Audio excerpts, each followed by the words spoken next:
যে মানুষটির বক্তব্য শুনবার জন্য আমরা অধীর আগ্রহে বসে আছি। আজকের এই আয়োজনের একেবারে মধ্যমণি তিনি, যিনি পরিবর্তন করেছিলেন জাগরণের একটি ধারা, সংস্কৃতির একটি নতুন ধারাকে তিনি পরিবর্তন করেছেন, এবং যে পরিবর্তনের ধারায় আমরা এখনও ভাসছি। আমাদের অত্যন্ত ভালোবাসার মানুষ, অনেক শ্রদ্ধার মানুষ, প্রিয় মানুষ এবারে বক্তব্য রাখতে আসছেন আমাদের আজকের আয়োজনের সম্মানিত প্রধান অতিথি, গণপ্রজাতন্ত্রী বাংলাদেশ সরকারের সংস্কৃতি বিষয়ক মন্ত্রণালয়ের মাননীয় উপদেষ্টা জনাব মোস্তফা সরয়ার ফারুকী আসছেন আমাদের আজকের আয়োজনের সম্মানিত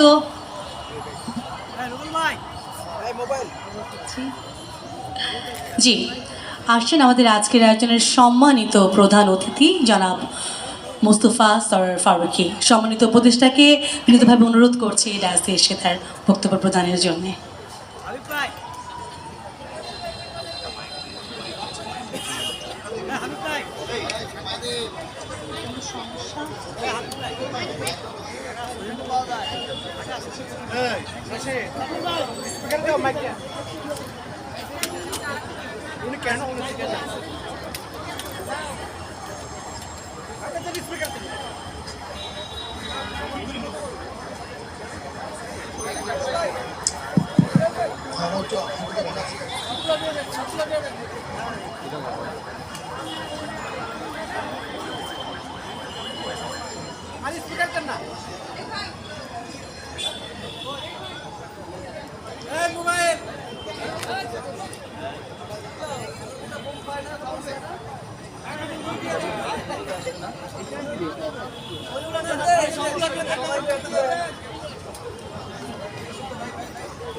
আমরা একটু মাইকগুলো দেওয়ার জন্য অপেক্ষা করি, নাহলে ওনাদের কাজ ওনারা করতে পারবে না।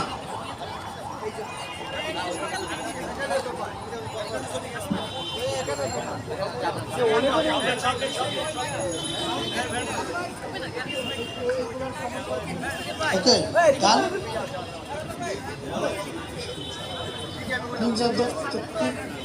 সামনে দেন।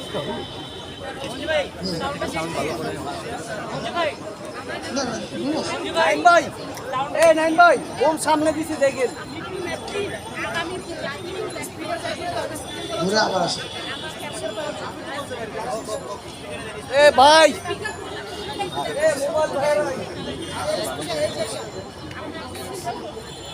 আপনার রেডি হলে শুরু করবো।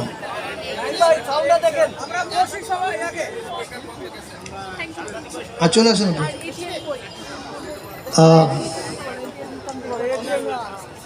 আজকের সভার সভাপতি, স্টেজে এবং সামনে উপস্থিত সুধীবৃগণ, শুভ সকাল। আপনারা জানেন যে আজকে আমাদের এই জাতীয় কবিতা উৎসব উদ্বোধন করেছেন শহীদ আবু সাঈদের মা।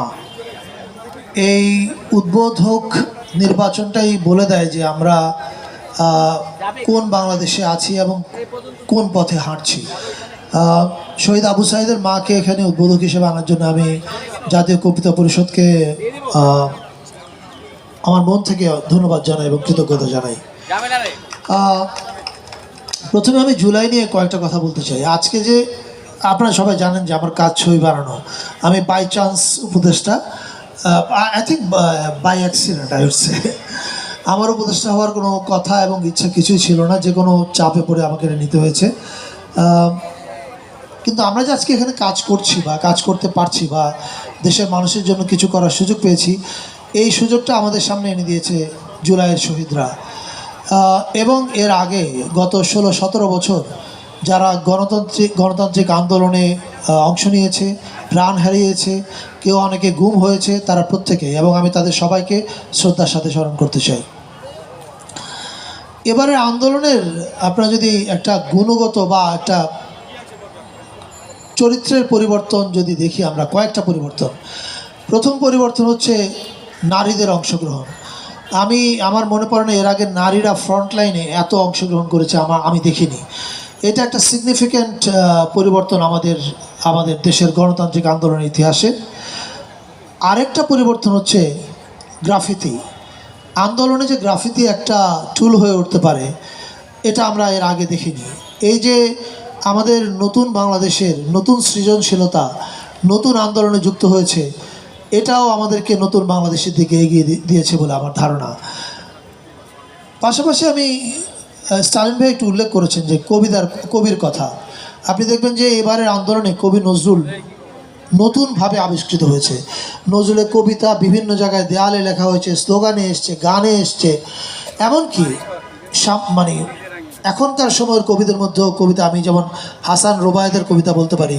হাসান রোবায়েদের কবিতা দেয়ালে দেয়ালে দেখা গেছে, আন্দোলনের সময় দেখা গেছে, এমনকি হাসিনা পালিয়ে দিল্লি চলে যাওয়ার পরে দেখা গেছে। একটা কবিতা তো আমার মাথায় গেঁথেই আছে এখনও, যে খুনি, আমি লাইনটা হয়তো একটু উল্টাপাল্টা হতে পারে, কিন্তু জিনিসটা এরকম যে খুনি বসে আছে দিল্লি নামের স্বর্গতে, মা ঘোরে পুতের খোঁজে মর্গ থেকে মর্গতে। এটা এখনও আমার মাথার মধ্যে গেঁথে আছে। সো এবারের আন্দোলনে কবিতা, গ্রাফিতি এগুলো খুবই কি বলে কার্যকরভাবে মানুষকে অনুপ্রেরণা দিয়েছে। অর্থাৎ আমরা শিল্পের শক্তির কাছে আবারও ফিরে গেছি এবং শিল্পই আমাদেরকে আবার শক্তি দিয়েছে এই ফ্যাসিস্ট হাসিনাকে বাংলাদেশ থেকে তাড়িয়ে দেওয়ার জন্য। এখন যখন আমরা ফ্যাসিস্টকে তাড়ানোর কথা বলছি, তখন আসলে আমরা মত প্রকাশের স্বাধীনতার কথা বলতে হবে। গতকালকে আমাদের আমি ঠিক মানে বিভিন্ন পত্রিকার রিপোর্টে দেখেছি, বিভিন্ন ফেসবুক পোস্টে দেখেছি একটা সংবাদ, যেটা এক ধরনের ভুল বোঝাবুঝির তৈরি করছে। সেই সংবাদটা হচ্ছে এরকম যে কোনো একজন আমাদের পুলিশের কর্মকর্তার বরাত দিয়ে বলা হয়েছে যে বই ছাপানোর আগে বাংলা একাডেমি অথবা পুলিশকে পড়তে দেওয়া উচিত, এবার না পারা গেলেও আগামীবার দেওয়া উচিত। এটা অবিশ্বাস্য, এটা হাস্যকর। এটা আমাদের সরকারের নীতিমালার আশেপাশেই নাই। আমাদের সরকার স্পষ্ট বিশ্বাস করে মত প্রকাশের স্বাধীনতাতে, এবং সেটা যদি আমাকেও গালমন্দ করে এতে কিছু যায় আসে না। আর বই প্রকাশ আমরা সেন্সর করবো, এটা তো হতেই পারে না, এটা অবিশ্বাস্য। ফলে আমি এই ভুল বোঝাবুঝিটা এখানেই দূর করতে চাই যে অন্তর্বর্তীকালীন সরকারের নতুন করে বইয়ের উপর সেন্সরশিপ আরোপ করার কোনো পরিকল্পনা নেই। এটা একটা ভুল তথ্য। এটা ওই পুলিশ অফিসার যদি বলে থাকেন, এটা উনি ওনার ব্যক্তিগত ভাবনার কথা বলেছেন, এটার সঙ্গে আমরা একমত নই, এবং আমরা কোনো ধরনের বইয়ের সেন্সরশিপ বা কোনো মত প্রকাশের সেন্সরশিপে বিশ্বাস করি না। আরেকটা জিনিস পরিষ্কার করা ভালো, বাংলা একাডেমি পুরস্কার যেটা নিয়ে স্টালিন ভাই বললেন, আমি এর আগেও বলেছি যে বাংলা একাডেমি পুরস্কারের সঙ্গে আসলে মন্ত্রণালয়ের কোনো যোগাযোগ থাকে না। বাংলা একাডেমি একটা স্বায়ত্তশাসিত প্রতিষ্ঠান, তারা তাদের মতো করে সিদ্ধান্ত নিয়েছেন। কিন্তু সিদ্ধান্ত নেওয়ার পরে দেখা গেল স্বায়ত্তশাসনের সুযোগের অপব্যবহার করে ফ্যাসিবাদের দোসররাও এখানে ঢুকে গেছে। এবং পাশাপাশি আমরা সোশ্যাল মিডিয়ায় অনেক অভিযোগ দেখেছি, বলা হয়েছে যে বিশেষ কিছু কিছু মানুষ তাদের পছন্দের প্রতিফলন এখানে ঘটিয়েছেন। এই সমালোচনাগুলো যখন ওঠে, তখন অবশ্যই মন্ত্রণালয় থেকে আমাদের দায়িত্ব হয় বাংলা একাডেমিকে জিজ্ঞেস করা যে এটা আসলে কি হয়েছে, এটা যেন তারা একটু মানে খতিয়ে দেখে। তারপর বাংলা একাডেমি পুরস্কার কমিটির আরেকটি সভা আহ্বান করে। সেই সভাতে সিদ্ধান্ত হয় যে তারা পুরস্কারটা স্থগিত করবে। স্থগিত করে তারা দেখবে যে এই পুরস্কারের মধ্যে কেন ঝামেলাটা হয়েছে। ওই স্থগিত করার সিদ্ধান্তটা আমাকে যখন বাংলা একাডেমির ডিজি মহোদয় হোয়াটসঅ্যাপে জানান, আমি এটা জনগুরুত্বপূর্ণ বিধায় আমার ফেসবুকে পোস্ট করে জানাই। তার মানে এই না যে আমি সিদ্ধান্ত দিয়েছি এটা স্থগিত করা হোক। এই একাডেমির পুরস্কার কে পাবে না পাবে তার মধ্যে আমার রুচির কোনো ছাপ নেই এবং তার কোনো প্রভাব নেই। তবে একটা কথা বলা প্রয়োজন, এই পুরস্কারটা নিয়ে আমরা যখন বাংলা একাডেমি রিভিউ করছিল পুরস্কার কমিটি, তখন আমরা দেখতে পেলাম যে এখানে অনেক ঝামেলা আছে। সবচেয়ে বড় ঝামেলা হচ্ছে পুরস্কারের জন্য মনোনয়ন দেয় 30 জন ফেলো। এখন আপনারা জানেন যে বাংলা একাডেমির ফেলো হয় বাংলা একাডেমি পুরস্কার যারা পান বা অন্য কোনোভাবে। এখন বাংলা একাডেমি পুরস্কার গত 15 বছর কারা পেয়েছেন? তাদের রাজনৈতিক পরিচয় কী, রাজনৈতিক যোগাযোগ কী, এটা আপনারা সবাই জানেন। এমনকি বাংলা একাডেমির সাধারণ সদস্য, আমি এর আগেও একটা জায়গায় বলেছি, সলিমুল্লাহ খানের মতো পণ্ডিত বুদ্ধিজীবী লেখক 2 বার বাংলা একাডেমির সাধারণ সদস্য পদের জন্য আবেদন করে প্রত্যাখ্যাত হয়েছে। সো এই হচ্ছে বাংলা একাডেমি। ফলে আমরা দেখলাম যে এই একাডেমিটা একটা বিশেষ মতাদর্শের মানুষের আখড়ায় পরিণত হয়েছে এবং এর পুরস্কার প্রদানের প্রক্রিয়ার মধ্যে একটা বড় গোলমাল বলা হলো যে এই 30 জন ফেলো নমিনেট করবে এবং নমিনেশনের খামগুলো খোলা হবে পুরস্কার কমিটি মিটিংয়ে।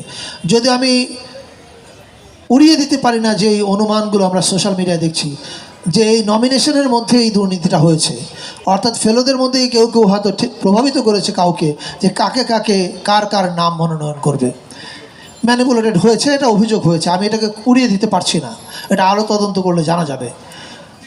এখন অদ্ভুত ব্যবস্থাটা হচ্ছে এই যে ওই সভায় খামগুলো খোলা হবে, খোলার আধা ঘন্টা থেকে 1 ঘন্টার মধ্যে পুরস্কার ঘোষণা করতে হবে।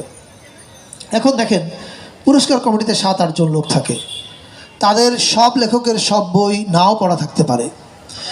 এই পুরস্কার কমিটিরই এই তথ্য নিশ্চিত করে আমি বলতে পারি, একজন সদস্য ওখানে পুরস্কারপ্রাপ্ত যে 2 জনকে নিয়ে তুমুল বিতর্ক হয়েছে, যারা ছড়ার নামে রাজনৈতিক প্রোপাগান্ডা লিখেছেন, তাদের বইগুলো একটু পড়তে চেয়েছেন।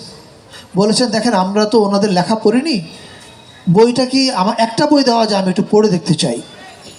তাদেরকে বলা হচ্ছে না, এটা তো নিয়ম নাই, আধা ঘন্টা থেকে 1 ঘন্টার মধ্যে ঘোষণা করতে হবে। অর্থাৎ উনি কী লিখেছেন সেটা না জেনেই ওনার নাম পুরস্কার ঘোষণা করা হয়েছে। এর চেয়ে ফল্টি কোনো পুরস্কার হতে পারে কিনা আমার জানা নাই। ফলে আমি মন্ত্রণালয়ের দায়িত্বপ্রাপ্ত মানুষ হিসেবে আমি বলেছি যে এটা বাংলা একাডেমি, এর পরিচালন প্রক্রিয়া, এর নীতিমালা, কারা এর ফেলো, কারা এর সাধারণ সদস্য, এটার স্বায়ত্তশাসন অল রাইট, কিন্তু স্বায়ত্তশাসনের আড়ালে দুর্নীতি করার সুযোগ হয় কি না, এটার অ্যাকাউন্টেবিলিটি কী হবে, এর সমস্ত কিছু, এমনকি পুরস্কার প্রদানে স্বচ্ছতা কীভাবে আসবে, ওই 30 জন ফেলোর আখড়ার মধ্যে যেন এটা বন্দি না থাকে, এইটার জন্য একটা সংস্কার কমিটি আমরা করব।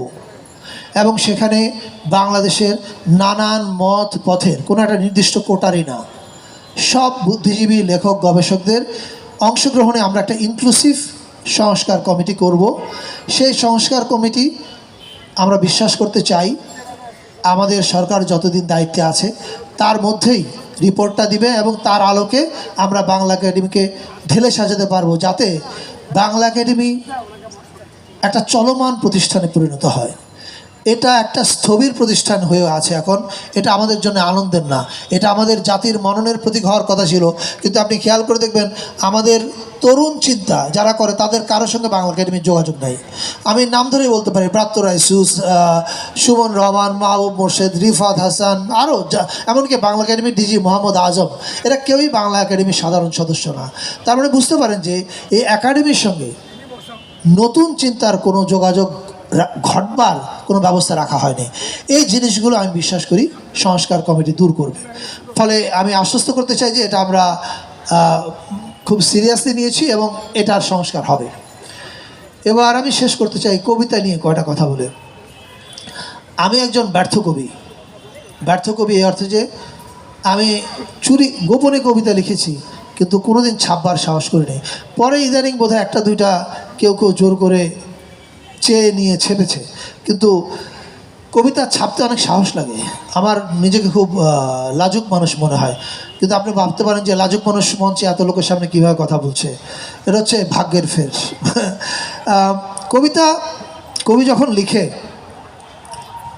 এমনকি যদি একটা ক্যাফেতে বসেও লিখে, উনি কিন্তু একটা নির্জনতার মধ্যেই লিখেন। কবিতা লিখবার প্রক্রিয়াটা খুবই নির্জন, এবং কবিতা যখন পাঠক পড়ে তখনও উনি একটা নির্জন প্রক্রিয়ার মধ্যে হারিয়ে যান। হয়তো মধুর ক্যান্টিনে বসে কবিতা পড়ছে, কিন্তু চলে গেছে হয়তো প্রেয়সীর সঙ্গে কোনো এক বাগানে। সো কবিতা খুবই ট্রান্সফর্মেটিভ একটা জিনিস, আপনাকে আরেকটা জগতে ট্রান্সেন্ড করে। কিন্তু পাশাপাশি কবিতা যখন সময়ের প্রয়োজন আসে, সময়ের ডাক আসে, তখন কবিকে আসলে মানুষের পক্ষে অবস্থান নিতে হয়। এই যেমন আমি হাসান রুবায়েত একটা নাম মনে আসলো বলে বললাম, আরও অনেক কবি লিখেছেন। রওশন আরা মুক্তা একটা দারুণ কবিতা লিখেছেন, মেট্রো রেল দেখে কান্না পায়, এটা নিয়ে। সেরকম আরও অনেকেই লিখেছেন। কবিদের ডেফিনেটলি কবিতা খুব ব্যক্তিগত জিনিস, কিন্তু রাষ্ট্রের উপর যখন এবং জনগণের উপর যখন খড়গ এবং বুলেট এসে পড়ে, তখন কবির দায়িত্ব হয় জনগণের পক্ষ নেওয়া। এবং কবি যদি সেই পক্ষ না নেন, তাহলে আমরা মনে করি কবি শিল্পী হিসাবে তার দায়িত্ব পালন করেনি। আনফর্চুনেটলি গত 15-16 বছরে আমাদের বেশিরভাগ কবিরাই সেই দায়িত্ব বোধহয় পালন করেননি। আমি আশা করব এবং বিশ্বাস করব, দেখেন আমি মন্ত্রী না, আমি আপনাদের জগতের মানুষ, 2 দিন পরে আবার এখানে আসব। আমি বিশ্বাস করতে চাই আমাদের শিল্প সাহিত্য অঙ্গনের মানুষেরা সবাই জনগণের পক্ষেই থাকবেন এবং যেটা জনগণের ভালো সেটার পক্ষে কথা বলবেন। এতে যার সমালোচনা হয়, যার বিরুদ্ধে যায়, সেটার দিকে শিল্পী বা কবিদের তাকানো উচিত না। এমনকি আমাদের সরকারের বিরুদ্ধে গেলেও প্লিজ গো হ্যাড, আপনারা বলতে থাকেন। এই বলে আমি আমার কবিতা শেষ করব। তবে আমি একটা 2 লাইনের কবিতা আজকে পড়বার লোভ সামলাতে পারছি না। এই কবিতাটা আমি লিখেছিলাম 2017-18 দিকে, 18 সালের ইলেকশনের সময়। আমার ফেসবুকে আমি পোস্ট করেছিলাম। পরে একদিন একটা অর্থনীতিবিদ দেবপ্রিয় ভট্টাচার্য, ওনার বাসায় একটা দাওয়াত ছিল, সেই দাওয়াতে আমি ঘরোয়া আড্ডায় বলেছিলাম।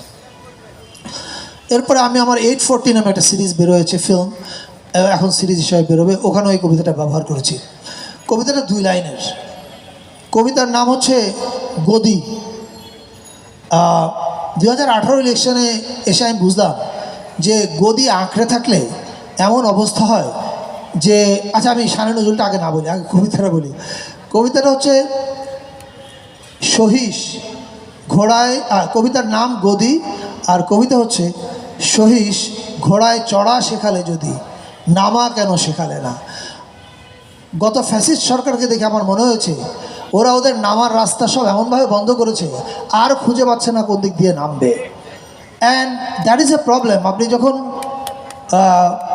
জনগণের ভোট অথবা ভোট ছাড়া যেভাবে আসেন ক্ষমতায়, আপনার নামার রাস্তা যদি আপনি খোলা রাখতে না পারেন এবং আপনি যদি এমন অপকর্ম করে ফেলেন যে আপনি ভয় পেতে থাকেন নামলে মানুষ আপনাকে শেষ করে ফেলবে, তাহলে বুঝতে হবে আপনি রাজনীতি ভুল করেছেন। তো আমি আশা করি আমাদের ভবিষ্যতে গণতান্ত্রিক নির্বাচনে নির্বাচিত হয়ে যেই রাজনীতিবিদ ভাই বোনেরা ক্ষমতায় আসবেন, তারা আর এই ভুলটা করবেন না। আমি জাতীয় কবিতা উৎসবের সাফল্য কামনা করি। অনেক কথা বললাম, ধৈর্য ধরে শোনার জন্য আপনাদের সবাইকে ধন্যবাদ। Thank you. অসংখ্য ধন্যবাদ জানাই আমাদের আজকের এই আয়োজনের সম্মানিত প্রধান অতিথি, সম্মানিত উপদেষ্টা জনাব মুস্তফা সরওয়ার ফারুকী। আমরা অসম্ভব কৃতজ্ঞ আপনার কাছে, আপনার ব্যস্ত সময় থেকে আপনি আমাদের আজকে সময় দিয়েছেন।